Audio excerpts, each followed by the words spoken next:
आज की कहानी अनंतगढ़ में रहने वाली एक औरत यशोदा से शुरू होती है।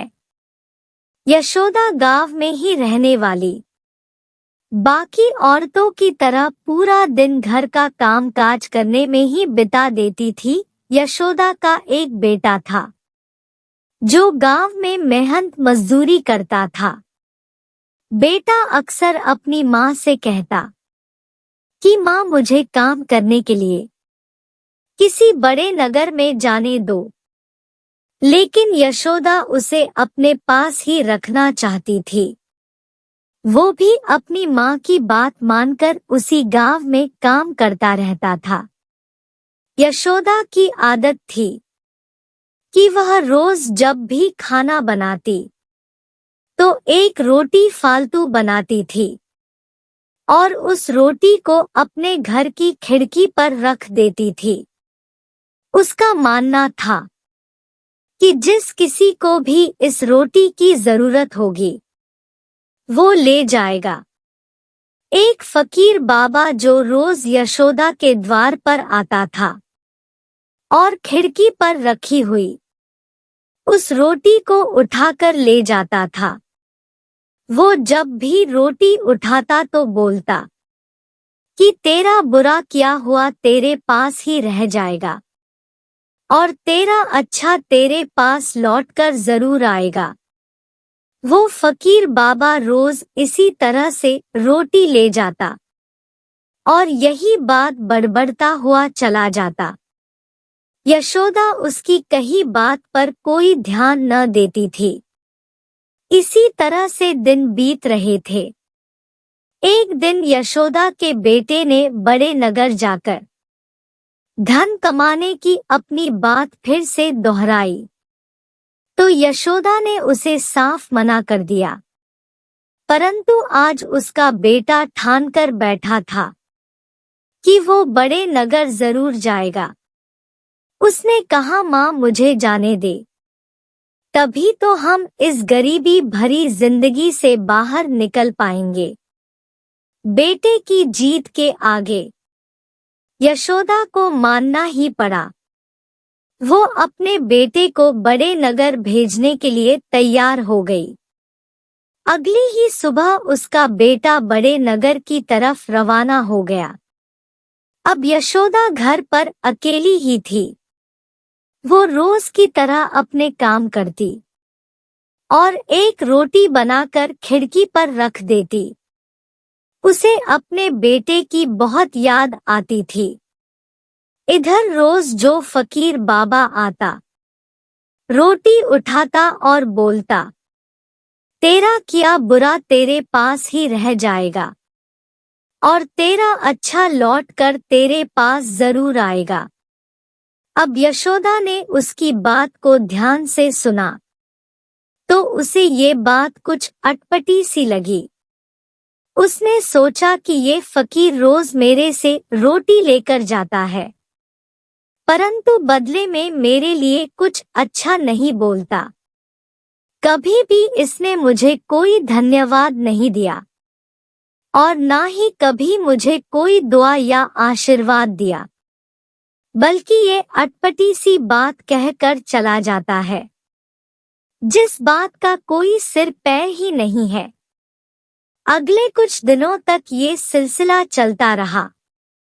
अब यशोदा को उस फकीर की बात से चीड़ होने लगी थी। एक दिन वो उस फकीर से इतना चिढ़ गई कि उसने सोचा कि इस बाबा से तो छुटकारा पाना ही होगा। उसके मन में खूब गुस्सा भरा हुआ था। गुस्से गुस्से में यशोदा ने एक जहर वाली रोटी तैयार कर दी और वो जहर वाली रोटी उसने खिड़की पर रख दी। अभी उसने रोटी को खिड़की पर रखा ही था कि तभी उसके अंदर से एक आवाज आई कि ये मैं क्या कर रही हूँ, मैं किसी की जान ले रही हूँ। उसने तुरंत वह जहर वाली रोटी खिड़की से उठा ली और एक अच्छी साफ सुथरी रोटी वहां पर रख दी। थोड़ी देर बाद वो फकीर बाबा रोज की तरह आए और खिड़की से रोटी उठाई और फिर से वही बात बोली कि तेरा किया हुआ बुरा तेरे पास ही रह जाएगा और तेरा अच्छा लौट कर तेरे पास जरूर आएगा। यशोदा के कानों में ये बात पड़ी, लेकिन उसने अनसुना कर दिया और अंदर चली गई। अंदर आकर वो अपने बेटे को याद करने लगी। अभी कुछ ही दिन हुए थे उसे घर से गए हुए, ना कोई उसकी खबर आई और ना ही ये पता चला कि वो कहाँ है, किस हाल में है। तभी अचानक उसे अपने घर के दरवाजे की खटखटाने की आवाज दी। कोई बहुत तेजी से दरवाजा खटखटा रहा था। जब उसने दरवाजा खोला तो देखा सामने उसका बेटा खड़ा था। वो बहुत खुश हो गई। उसने अपने बेटे को अंदर बुलाया और बिठा लिया, लेकिन उसकी हालत देखकर वो घबरा सी गई। उसके बेटे के कपड़े एकदम मैले कुचले था। वो थका हारा सा लग रहा था। उसका चेहरा ऐसा हो गया था मानो कई दिन से उसने खाना ना खाया हो। यशोदा ने कहा, बेटा अभी तो कुछ दिन पहले ही घर से निकला था बड़े नगर की तरफ कुछ कामकाज करने के लिए, लेकिन तेरी ये हालात कैसे हो गई? उसके बेटे ने कहा, माँ घर से निकलकर मैं गया तो था बड़े नगर की तरफ, मगर रास्ते में एक जंगल से गुजर रहा था तो कुछ लुटेरों ने मुझे पकड़ ली और अपना बंदी बना लिया। वो मुझे खाने को भी नहीं देते थे। बड़ी मुश्किल से उन्हें चकमा देकर मैं उनके चंगुल से भाग निकला हूँ। मैं भूखा प्यासा वहां से भागता भागता अपने गांव की तरफ आ रहा था। ऐसा लग रहा था मानो कि अब मेरे प्राण निकल ही जाएंगे। इतने में रास्ते में मुझे एक बूढ़ा फकीर मिला, तो मैंने उससे कहा कि बाबा कुछ खाने को दे दो। उसके हाथ में एक रोटी थी जो उसने मुझे दे दी और शायद उसी वजह से चलकर मैं अपने घर तक पहुंच पाया हूँ। और पता है माँ और उस बूढ़े फकीर बाबा ने मुझे क्या कहा?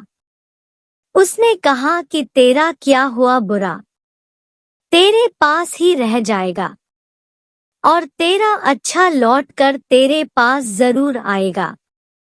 ये सुनते ही माँ ने अपने दिल पर हाथ रखा लिया और ईश्वर की बहुत शुक्रिया किया कि आज उसने वो जहर वाली रोटी खिड़की पर नहीं रखी थी और आज उसे उस फकीर की बात का मतलब भी समझ में आ गया। तेरा अच्छा तेरे पास लौट कर आ ही जाता है। इसीलिए कभी भी अपनी जिंदगी में अच्छे काम करना बंद मत कीजिए, क्योंकि ये तो तय है कि आपके किए हुए अच्छे कर्म किसी न किसी रूप में आपके पास लौटकर जरूर आते हैं।